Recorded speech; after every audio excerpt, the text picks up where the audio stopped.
me that when you start your day, at times with a bang, or you start your day or you start your day at times with a bang and then you end it with a bang. But at times what happens is, sometime during the day what happens is that you stay you get away from your you get stayed away from your target, and then you keep on going, in that direction. You're not studying at all. So things like this will happen, folks. Things like this will happen where you might not be able to start your day properly.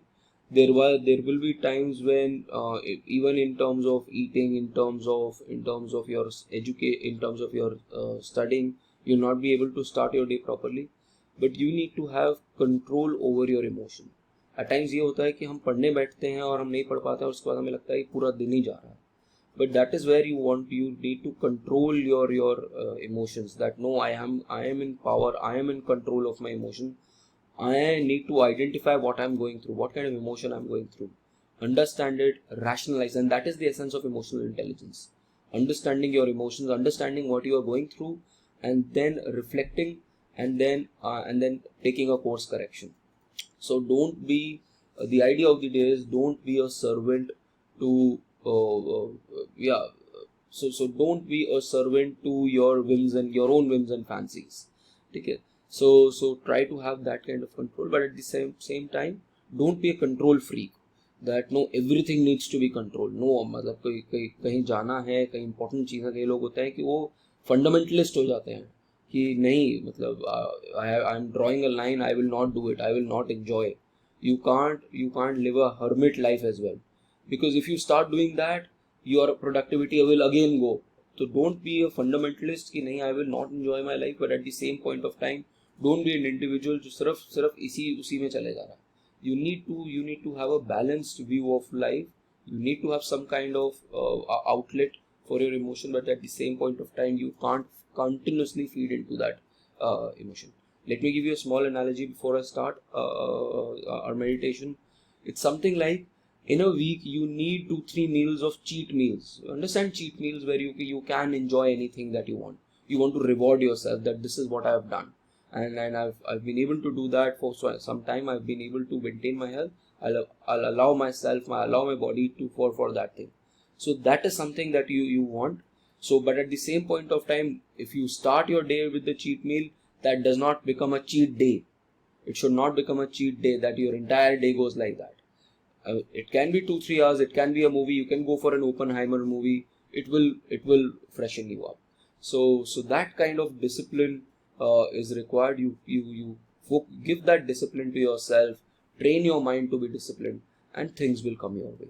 Now, with this, let us start with our meditation, folks. We'll meditate for 10 minutes, and then we'll go on to our journaling, folks. Friday, unfortunately, I kind of lost the news somewhere. But I'll take out news because I need to cover something. So I need to cover something for a particular institute as well. So I'll find out if there is an important news there. Now let's talk about the Indian Express of Saturday. Now, Indian Express of Saturday. One of the important news is this thing. For your essay and for your ethics, you can take up a case where you have this person who is basically a JCB operator, Akhil K. Now, Akhil K is basically working in the daytime as someone who's basically an operator at a construction site, and then in the nights. What he does is he writes every day, and he's recently won Kerala Sahitya Academy Award. So first of all, you need to research about what is this organization which gives this Sahitya Academy Award. Why is it given? And associated awards that are there. So you'll get all different kinds of awards which are there by Sahitya Academy. Sahitya Academy. So he was given this award. And he was given it for the collection of stories that he has published. But where you can use the story is the tenacity and with which a person is willing to work, and the creative side of mind that you can generate in any circumstance. So what he says, if you see the second last column, he says, I struggled to sow this struggle sowed the seeds of imagination in Akhil, working in the day and heavy working in the day. I was afraid of the dark but had no option other than to work at night. I felt scared when my mind was unoccupied. So I would recall stories told by my teachers and incidents that happened in the village, and this habit unleashed my imagination. So every day what he used to go through, he used to imagine about it and then write about it. So creativity can you can get in and creative thoughts by any which way. And in this kind of circumstances, creating these kinds of stories is something which is very commendable, and you can probably use it in one of your case studies, one of your essays as well. So one pointer to two-liner you can add. Then the other important news with respect to our paper is ports to UPI to green energy. India and Sri Lanka deepen ties, economic ties. Now we've signed a vision document with 5 pillars. So you need to create one page. So important partners like France, like US, like China, you need to have 2 pages. But at the same point of time, you need to create at least 1 pages with all your neighboring countries. That what has been the history of relationship, what has been there, or you can just prompt Bard or Chat GPT about the history of relationship with India and Sri Lanka, how it was in the earlier days, what happened in 1980s, and the LTTE issue. But right now what we have is we are deepening our economic ties, and the 5 principles or the 5 pillars of the economic ties are, if you see the 4th page, you have where is it?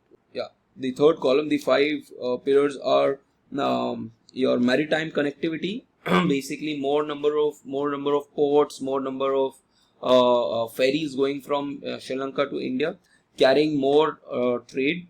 Then air connectivity, lot of direct flights to Sri Lanka, especially from South India. Then energy and power connectivity, two-way power connectivity, that we can transfer power and we can get power from them as well. Then trade, economic and financial connectivity, and people-to-people connectivity. So if you see maritime connectivity, ports, logistics, Colombo, Trincomalee, Kanke, Thanurai, with the aim of consolidating regional logistics and shipping. So there is Colombo is a huge containerization port, and it's a major port destination for containers which are moving in the south, in the Indian Ocean.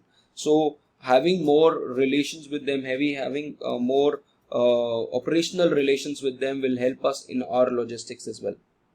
Then the document also mentions the expansion of flights between Chennai and Colombo and Chennai and Trincomalee. So this is the other part. High capacity power grid interconnection to enable bidirectional electricity trade, including those of BBIN. Now I want you to research about this small organization within BBIN, within basically your SARC, which is called as BBIN. Now and other thing is understanding. We have already reached an understanding on Sampur solar project. You need to highlight. You need to see where is this Sampur region, and LNG infrastructure, and exploring green hydrogen. I've already explained you in the past. Please search what is green ammonia. I don't have any idea. I'll need to research on what is green ammonia and how is it countering emissions. Then economic, and then finally what you need to do is you need to have an economic and technology cooperation agreement with the aim of increasing bilateral trade and investment in each other's country, and then UPI based digital payments for businesses. Then apart from that, you have people to people contact that you have, and the Prime Minister had also met Gautam Adani and Ajit Doval and Jay Shankar. So you can pretty much see how Gautam Adani is important in your country. Then coming to On page number 11, you can just see we have already discussed it number of times. Fact checking unit will not be notified till September 4 because the Bombay High Court has continuously been asking, why do you need to be the judge and the jury in all cases? Who will determine what is a false, what is information which is misleading? Remember these three terms that FCU uses. What is false? What is misleading information? We don't know, and you can't be the arbiter for that. It is the job of the courts to decide it.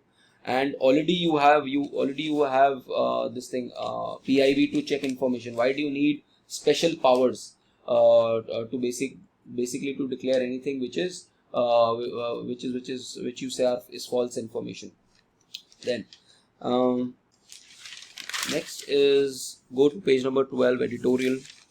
Now this is something that is developing in India, is that we already know 2-3 things. We know that there is this, remember I asked you to research about Black Grain Initiative.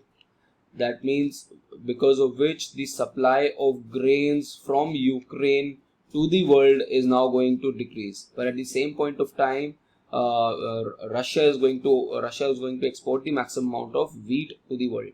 So that is one thing that we know. But there might be problems in that as well. But the other problem that we are facing is that India, so Russia is the major player when it comes to the supply of wheat in the world. But India provides world's 40% of exports of rice. Okay, so you need to note about rice conditions. What kind of rice condition? There are different techniques of rice cultivation. There's a technique called SRI, system of rice intensification. Just research about this SRI technique of rice farming, or different types of rice farming as well. This was in news, I suppose, sometime back as well. So when you talk about rice, we are a major exporter in the world. Last year we exported 22 million tons of rice, and there are different varieties of rice that are there as well. Basmati rice and then non-basmati rice, and then broken rice, non-parboiled rice. So there are different kinds of rice that we export. Now, what the government has done on Thursday, it has banned all non-basmati rice rice from the country, which basically means that we are basically banning 10 million tons of rice from the world. And so India and India is a major exporter of rice in the world, and if it's now going to reduce half of its quantity of exports, the prices in the international market will increase, and it will give a wrong signal to the world that India is not a reliable country when it comes to rice supply. So, but why is that? Why has it done it? Because of the fact that we've had a very the kind of rainfall that we are getting, the kind of monsoon that we are getting is very peculiar in the nature. At times we have had dry spells. It took time for sowing to happen. The first 2-3 weeks we had more than 50% deficit, and still in certain areas like Maharashtra, in certain areas like Telangana, you still have a deficit rainfall. At the same point of time, you have over flooding in the northern part of the country. So what has happened is that, and plus you have the El Nino effect. So because of all these reasons, the country is a little scared, and it has decided not to export this rice.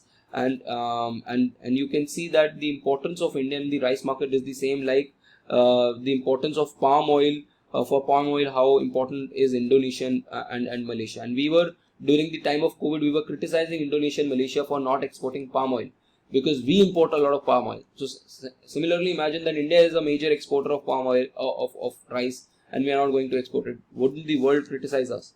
So, and this action is basically on the heels of the banning of wheat last year and broken rice in September, along with 20% duty on non-parboiled, non-basmati shipments. After that, exports of sugars have also been banned, and which basically tells us that the government needs to clarify. The government says we have enough stock. Remember that article in the Indian Express, we will talk about that on the 1st of July we take a stock assessment, and we need somewhere around 400 million tons. We are around 900 million tons, 700 million tons. If you have 700 million tons, why do you need to worry? You still have more than what you require. That means the government needs to clarify that whether that data that it has is correct or not. Why is it taking such steps when the FCI is saying that we have sufficient amount of food available with us? That is the idea that we need to basically question. Then the other article is limits to welfare. Now, limits to welfare is a typical example where, and in fact, I've been asking this question from people who are giving interviews in the IS. So I asked them about this Revadi debate or freebie debate. Till what extent can you provide services to the people? And what the Rajasthan government has done is it is that it has from the back door given something called as universal basic income. Now, this idea of universal basic income was basically floated by the erstwhile chief economic advisor Arvind Subramanian. Arvind Subramanian in 2016, I think in the survey also there was this chapter which was on UBI, universal basic income, that the argument is that we have too many schemes operating in too many areas, and instead of giving all these schemes and spending and monitoring all these schemes, what we should do is just give blank some amount of money to people, and and then let people choose whatever they want to choose, or maybe let us also see what kind of expenditure that they do. So make it a conditional cash transfer. And people who are from economics would know that the welfare gain that you get from a cash transfer is much more. You are on a higher indifference curve as compared to changing prices. So people who are not from economics you don't need to worry about it. But people who are from economics, this is an example when you'll use in your economics optional the difference between a conditional cash transfer and a changing in price. There's going to be a difference in that. But in general, what I'm trying to tell you is that the government of Rajasthan brought in three things. Remember those three things? The first thing that it brought was that 125 days of work in rural areas, 125 days of work in urban areas, and then increasing the pension to at least 1,000 rupees for all the disadvantaged sections with an annual increment of 15%. These are the three tenets of the income guarantee program of the Rajasthan government, which is quite laudable as well. But at the same point of time, now they are also coming up with a Gig Worker Welfare Act. Now, please read about this Gig Workers Welfare Act, because it will give you some kind of logic into, because there might be a question on gig economy either this year or next year. There's a report of Niti Aayog on gig economy. So if you don't know what gig economy is, your Olas, Ubers, where you do not have basically a long-term employment, you are just a transactional person. For example, I am an Ola driver, an Uber driver, or a Blinkit driver, or a Swiggy rider is not an employee of this particular company. Yes, it's kind of freelancing. But you are associated with a company. Freelancing is when you're not associated with a company at all. You are working for your own. But that's not what exactly what gig economy is. At the same point of time, there are no employment benefits that are there. After some incidents of accidents that have happened with certain riders in Uber and Ola and Swiggy and Zomato, that these companies have started giving these workers some kind of life insurance, some kind of accidental insurance. But that is a major problem, where there is no kind of security of tenure or security of work with these people. And read about the Gig Workers Welfare Act. That could give you a lot of material for gig economy. And what they have done is that some welfare fund, development fund will be there, which will be aided by the government, and you can get some kind of benefits out of it. And then apart from that, the government is also doing heavily subsidized food grains, health insurance, cash payments. All of this is right. We are in favor in all of this. But the problem is, can you afford it? I want to suppose as a household, I have certain house helps. I have a driver. I have a maid that comes to my house. I have another cleaner boy that comes to clean my car. And I say that, okay, apart from your salary, I'll give you education loan. I will give you health. I will give you money for your health. Apart from your salary, I'll give you some pension. But can I afford as an employer, can I afford to do that? That is something that I need to question. Rajasthan, all these things are I can appreciate. But Rajasthan has one of the highest debt to GDP ratio. You also need to see whether your affordability, your pocket allows this to you or not. A government like Delhi government can do it because it earns a lot of revenue. It does not have so much of expenditure responsibilities because of the fact that police and land does not come under Delhi government. So the Delhi government can afford to do all of this, but can the state governments do all of this or not? You need to question that as well. So this is the article, and you can now read this article. Then the other the grip, maybe you can read the article Losing the Grip. Then our morality after Manipur, too much we have discussed about Manipur, and this doesn't add anything else to it except for a political flavor. Again, weaponizing UCC. Maybe you can read the article, but at the same point of time, it's more of a political article that is there. But at the same point of time, there is this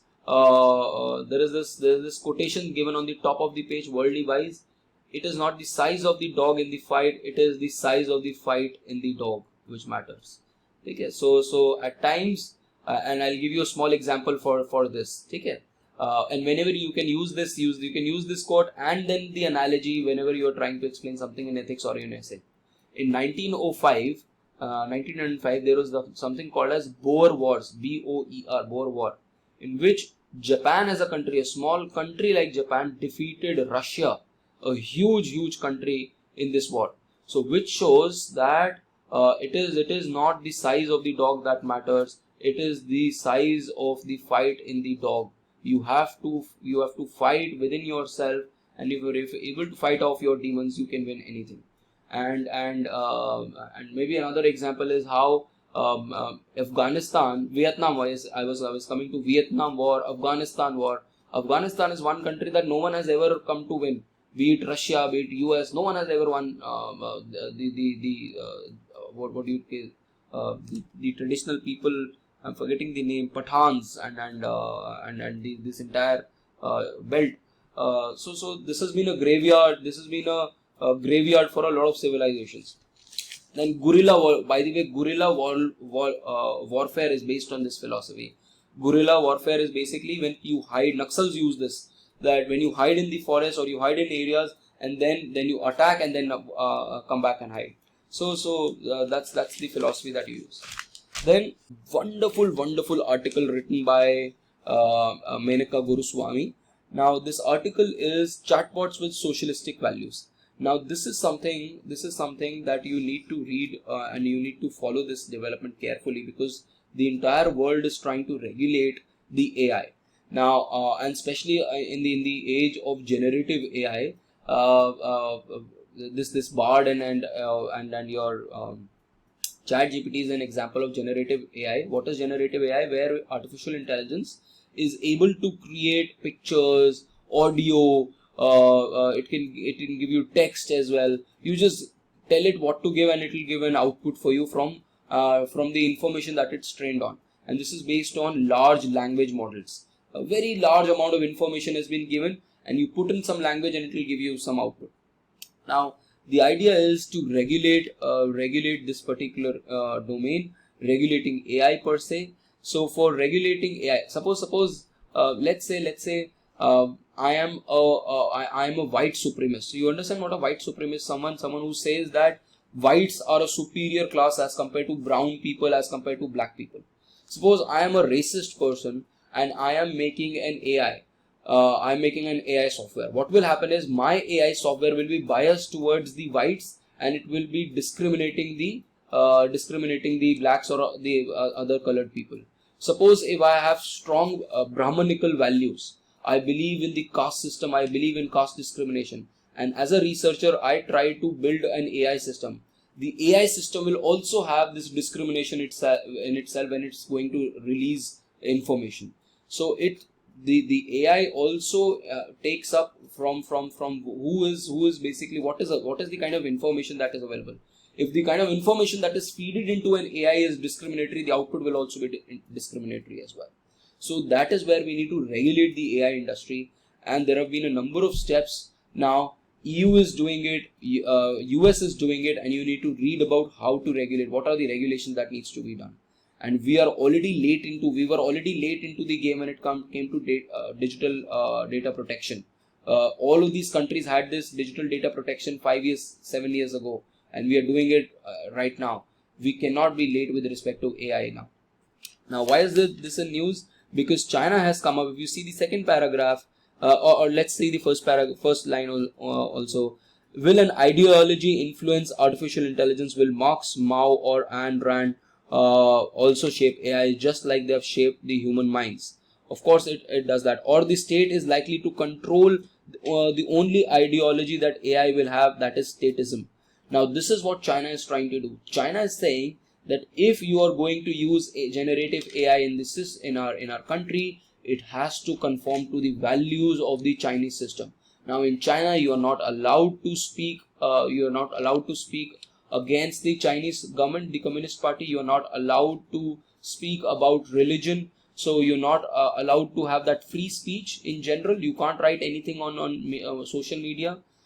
It is trying to circumvent. It's trying to have a censure of a similar kind on AI as well. And suppose if I am an organization, I am ChatGPT, and if I'm being used in China, I will be responsible if I give any output which is against the principles of China. I will be held responsible.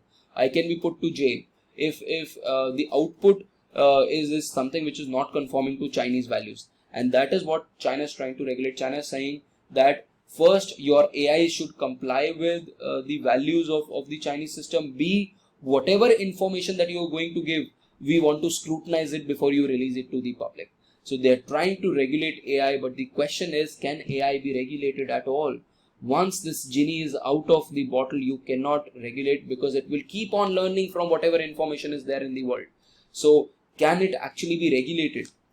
Now, what is this information? If you see the second paragraph, the public solicitation for comments on measures for administration for generative artificial intelligence services.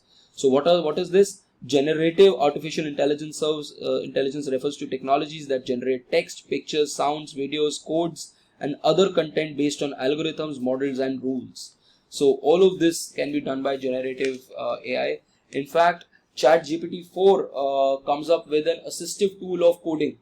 Next 10 years, you will not even need a coder. No coding required. You will be your own data scientist. You just give data to ChatGPT, it will analyze it for you. It will tell you everything that you want data. Just drag and drop, drag and drop, drag and drop. The work of a data scientist is over 10 years down the line. You will not need data scientists. You are your own data scientist. Not even 10 years, 5 years down the line that will happen. Automated everything. You don't need to work in Excel. Just give it to ChatGPT. It will do all kinds of calculations. It will do everything for you. So, and you just need to type in, this is what I want. You search about this. You search about, there is this software called Adobe Premiere Pro and Adobe Photoshop. Now you have this new product coming as Lighthouse, Adobe Lighthouse. Suppose you have a picture of a dog sitting on a road. You just click on the picture and say, I want this dog in front of a lake. I want 2 trees behind it. I want 1 unicorn behind it, and it will create a picture which you can't even differentiate whether it's a real picture or not. That is generative AI's thing. So basically, JP Morgan has created an AI based data analysis. So basically, you see it how disruptive this industry is going to be. The kind of work that it's doing. And what this says is, if you see Article 4, the next paragraph, what did Article 4 says? Article 4 says that the intelligence service products or services shall comply with the requirements of law, regulation, respect social morality, public order, good customs. It also mandates content generating AI to embody core socialistic values. So can an AI have a socialistic value or norms or not? So basically, you're giving a bias to an AI as well. You're trying to control, just like you have tried to control people, just like you have tried to control internet in China. Now you're trying to control AI in China as well. And then the next paragraph, it says that you need to probably feed Marx and Engels to speak, or French socialist Charles Fourier writings to Ernie. Ernie is basically the counter of ChatGPT in China. Chinese companies Baidu's chatbox. Okay. Then then you can read a lot of this. Then come to the second column. The Chinese, the second last paragraph. The Chinese initial law drafting effort is intended to regulate AI in two-pronged approach. First, the to make provider responsible for breaking laws and prohibit hate, violence, falsifying. So basically, if I am ChatGPT and if some kind of hate news comes out of me, I'll be responsible. The government will hold me responsible for that. And the second is to mandate the AI products. AI product is first submitted to the regulators to ensure that it conforms to the expectation of the state before it is open to the public. So basically, the state will check it whether this work is or the kind of output that is given is right or not. And then come to the last column. In different jurisdictions, you have different efforts to regulate AI. You have a blueprint for AI rights of bill. I want you to put this in BARD and get a summary out of it, because you would need some kind of way forward in regulating AI. This is an expected question for mains this year and even for mains next year. Then and what this bills of rights says, that the algorithm should not be discriminative. It should not unjustifiedly discriminate on the people on the basis of race, color, ethnicity, sex. And then for now, what you know is that for nations that put premium on state control, you will see more like Chinese model. So in also trying to control AI in a statistic manner. Then the next article, upholders of strategic autonomy. Now this is something that we already know. France has been the cradle for the democratic rights because of the French Revolution, because Declaration of Rights of Man and Citizen was as a result of the French Revolution. And both India and France are, remember that statement that we are mirror images of each other when it comes to strategic autonomy. So what does strategic autonomy mean? That we might have conflicting, we might have completely opposite views on two things. For example, the example of our strategic autonomy is that we are a part of SCO, we are a part of BRICS, we are engaging with China. Our biggest trading partner is China, but at the same point of time, we have very deep relationship with US, we have deep relationship in Quad, we have a relationship with France as well. So this shows that we are a strategic autonomous country.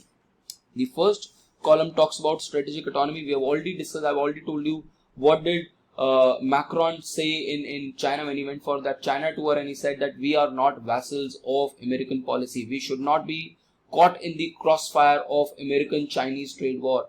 Europe, we need to develop Europe as the third superpower in the 21st century. This is what this thing. And remember, I already told you that in 1998, when the entire world was criticizing us for the nuclear testing, it was France which stood with us and said that no, you also, I will support you with this nuclear technology, and I will support you with this these bills. And it was the first country to sign agreement of supply of nuclear reactors in 2008, which was supposed to reach at Jaitapur in Maharashtra.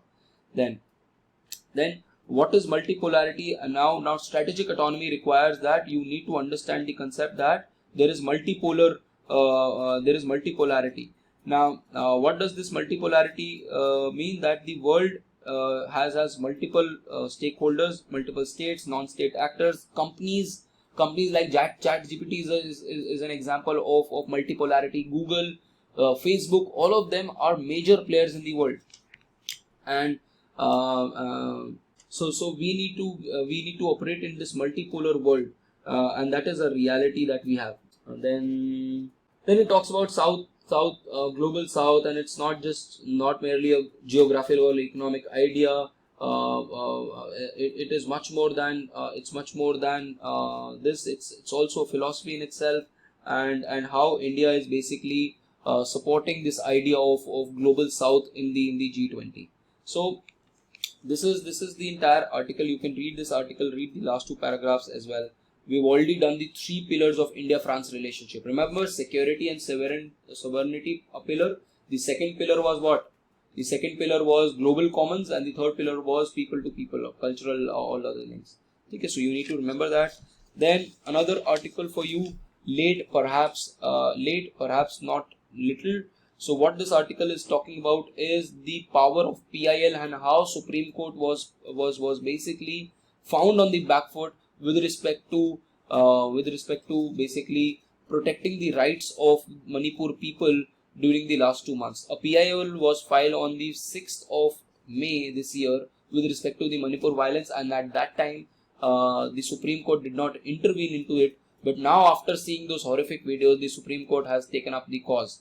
But what does this say? If you see, there are 2-3 statements that are beautiful that you need to pick up for your governance. Why am I doing this article? Because this article is very important for your mains governance. If you see the second column, there is this second last paragraph where B.R. Ambedkar spoke on December 9, 1948 in the Constituent Assembly.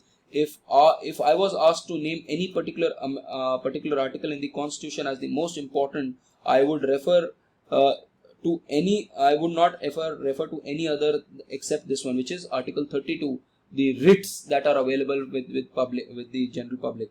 It is the very soul of Constitution and the very heart of it. Because fundamental rights are not worth anything if you can't enforce them. It is this basic article, it's the writs that basically help you enforce the fundamental rights. And then come to the third column. The second paragraph is very, very important. It talks about PIL and the important, and the statement is also there in Lakshmikant.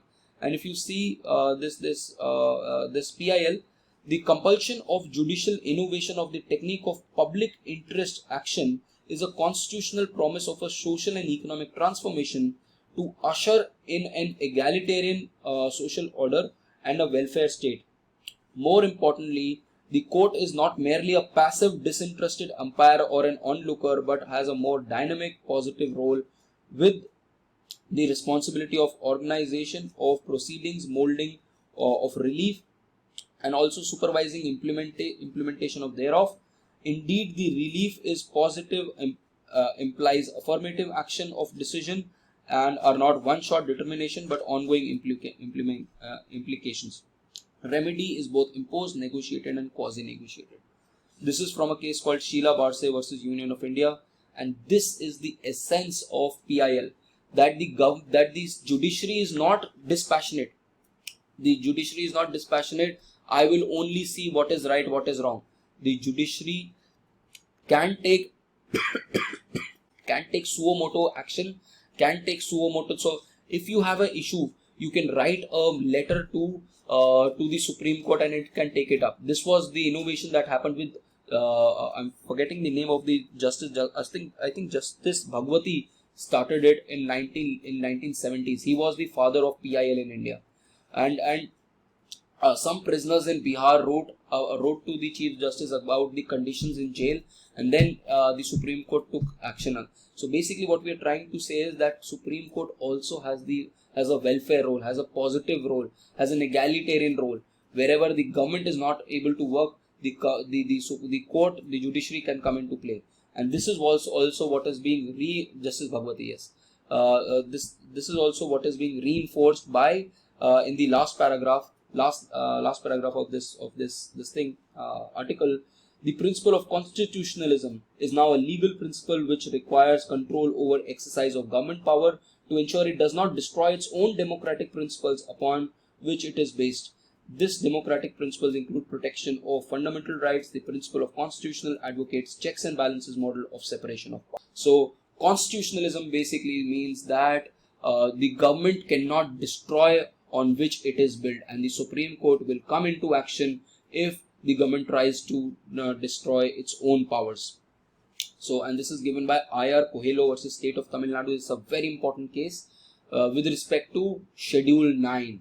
You need to know this case because Schedule 9 deals with this I.R. Coelho versus State of Tamil Nadu. Read about it. What is it got to do with Schedule 9? Then I'm going to do just one more news with you. Oil is well with India. You can read it. What is the import and what has happened Oppenheimer, again, you can read about it. If you get time, do watch this movie, Oppenheimer. Treat yourself with Oppenheimer on the weekend if you study well this week. It's one of the best movies. It's supposedly one of the best movies of the year. Then, two news that you need to read. One is scientists in US inch closer to developing a self-healing metal, which will give you, if you have seen Terminator Judgment Day, this movie, that T-1000 robot, basically, even if you melt it, even if you destroy it, it will self-heal itself. That kind of self-healing materials that you are creating, whenever there is a metal fatigue, it will basically rearrange itself. Then the second important article is Adjournment Motion Rule 247, ways to seek urgent discussions in the parliament. Now, the government does not want people to discuss, the parliamentarians to discuss about Manipur issue regarding other issues in Lok Sabha. And there are separate rules of procedures in Lok Sabha and Rajya Sabha. Now, what happens is, you can read the history on your own about this, what was earlier there. But what happens is that there are two different rules of procedures in Lok Sabha and Rajya Sabha, that when an MP can talk about something, when a new topic can be introduced, when you can discuss it. Now, when it is business as usual. So MPs, to raise any matter, to suppose I want to talk about lack of employment in the country. So if MPs want to raise some topic, MPs must inform the presiding officer in advance, and this requirement ensures the government can collect information with respect to to respond to the MPs. So government wants some information, the MPs want some information with respect to employment. So you need to give government some time to respond to it. So basically, you cannot raise anything without giving the government the time to respond to it.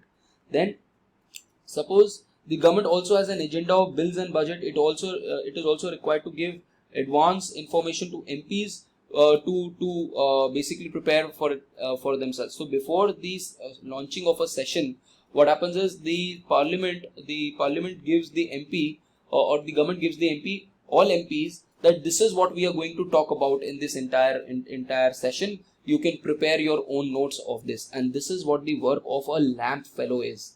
So I've time and again told you that this is a very wonderful opportunity. If you are preparing for civils, you can maybe take off an year and be a LAMP fellow, where you will be assisting with an MP, a member of parliament, with respect to all this work that he or she does. Now, when can we schedule? Suppose I have this scheduled business. Suppose, think of it that in my day I have my scheduled class, which is yours. I have my college that I have to do. Then I have a couple of meetings. This is how I have written my diary now. Now, in what circumstances will I put what I have scheduled away and accommodate something new, something which is urgent? And that requires as an adjournment motion. Adjournment motion is that completely adjourn what is the order of the day, and now I can talk about something very important. So the scheduled business can be set aside by a procedure mechanism called as an adjournment motion. This rule in Lok Sabha allows MP to urge the speaker to adjourn the house's business and to discuss definite matter of urgent public importance. It has to be definite matter. It cannot be indefinite. कि यार employment बहुत कम हो रही है, inflation बहुत ज्यादा हो रहा है, कुछ स्पेसिफिक मैटर. जैसे इन्फ्लेशन के बारे में बात नहीं करोगे, आप करोगे टोमेटो के प्राइसेस क्यों ज्यादा हो रहे हैं. आप ये बात करोगे क्यों किसी एक स्टेट के अंदर एम्प्लॉयमेंट की इतनी ज्यादा प्रॉब्लम है कि रोड पे लोग आ गए. That is a specific definite problem that you can discuss. You can't discuss, you can't just have a broad paint to it. Then, so the speaker has to decide whether to allow MP to move this motion. It results in the House dropping the scheduled list of business and to discuss this urgent matter. Now, this adjournment motion can also be in a form of censure to the government. मतलब आप basically क्या कर रहे हो, अगर adjournment motion pass हो रहा है तो उसका मतलब क्या हो रहा है, सरकार को जो बिजनेस करना था वो हटा के अब आप ये करने वाले हो. तो basically it shows that maybe the government has failed to do some kind of its responsibility, and that's why the adjournment motion has been put there. Then उसके बाद उसकी हिस्ट्री के बारे में बेसिकली बात करी हुई है. What it is, it's an exceptional thing. the council of ministers are collectively responsible to the Lok Sabha, not to the Rajya Sabha. So this procedure of adjournment motion is only found in the Lok Sabha rule book, not in the Rajya Sabha rule book. Then this is a very exceptional thing. Only in special circumstances will you use this to basically bring the information in the light of the parliament. Now, but in general, the procedural devices, the speakers of the Lok Sabha have not basically complied with it. They are not in favor of adjourning on these important matters at time. So वो हमें दिख रहा है. Now, what is this option in Rajya Sabha? Rajya Sabha does not provide the adjournment motion, but over the years, MPs have used Rule 267 to suspend the question hour in the House to raise an urgent matter. Now, question hour is the first session of. So you also need to note how does the entire day of a House work. सबसे पहले क्या दिन होता है, 0 hour क्या होता है, question hour क्या होता है, then discussion of the day क्या होता है. ये सारा आपको पता होना चाहिए कि पूरा दिन कैसे बीतता है एक पार्लियामेंट के अंदर. Now, what you can do instead of the question hour में where you have start question and unstart question, you also need to know what are the start question and unstart questions. So instead of question hour, you can raise this rule 267 and start asking questions with respect to urgent matters, and it can only be done with the consent of the chairman of the Rajya Sabha. But then in 2000, the rules committee of Rajya Sabha amended this rule, and the committee observed that MPs were using 267 to seek discussion either on a matter not listed in the agenda for the particular day or on a matter that has not yet been admitted. तो वो important matters के छोड़ के वो बस discuss कर रहे हैं जो वो discuss करना चाह रहे हैं या matter वो introduce करवाना चाह रहे हैं.